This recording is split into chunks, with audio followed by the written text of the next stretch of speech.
নাই। তবে হ্যাঁ, মুসলমান একজন ফকির আসবে, তার সাথে বেয়াদবি করলে তো রাজ্য থাকবে না। সেই ফকির ছিল আমার হযরত খাজা মঈনুদ্দিন চিশতি রাহমাতুল্লাহ আলাইহি।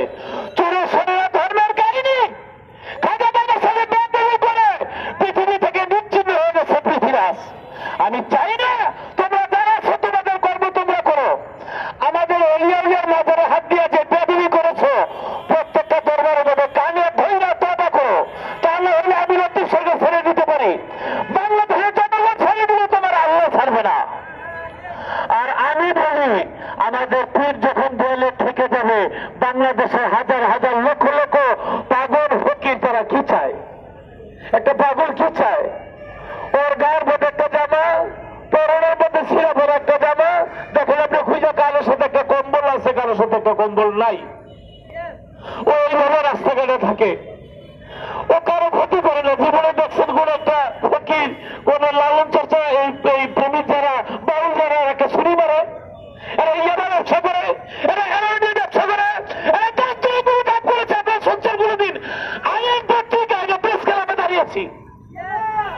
তাহলে আমরা রাস্তাঘাটে থাকি, আমরা পাগল ফকির, আমরা অলিয়া উলিয়ার মাজারকে ভালোবাসি, আমরা মনের আনন্দে গান গাই, সেই মুখের ভাষা এবং কণ্ঠের সুর তোমরা কেড়ে নিবা। এত বড় সাহস তোমাদেরকে দিল। আমি বলবো, যতগুলি মাজার ভাঙ্গ হয়েছে প্রত্যেকটা মাজার যেন সরকারি অর্থে নির্মাণ করে দেওয়া হয় এবং কোন মাজার যেন ভাঙ্গা না হয়। যদি হয় তাহলে আমরা কি করবো কিচ্ছু জানি না।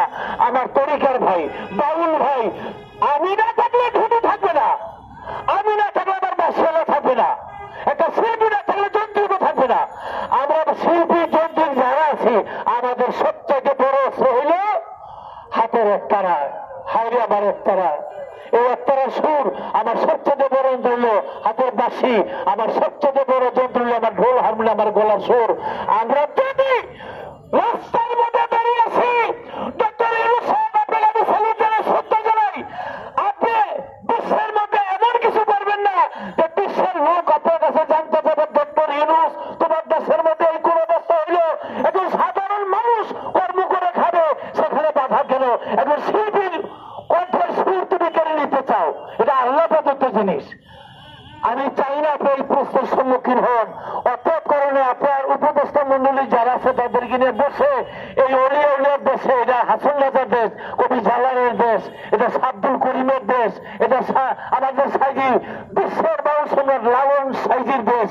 এই দেশের মধ্যে এরা গান গাবে, এরা মনের কথা প্রাণের কথা মানুষ ভজিলে শোনার মানুষ ছবি, হ্যাঁ, সর্বসাধন সিদ্ধ হয়ে যান, মানব গুরু নিষ্ঠ হয়ে যান। এখানে কোন হিংসার কথা আছে? কোন অহংকারের কথা আছে?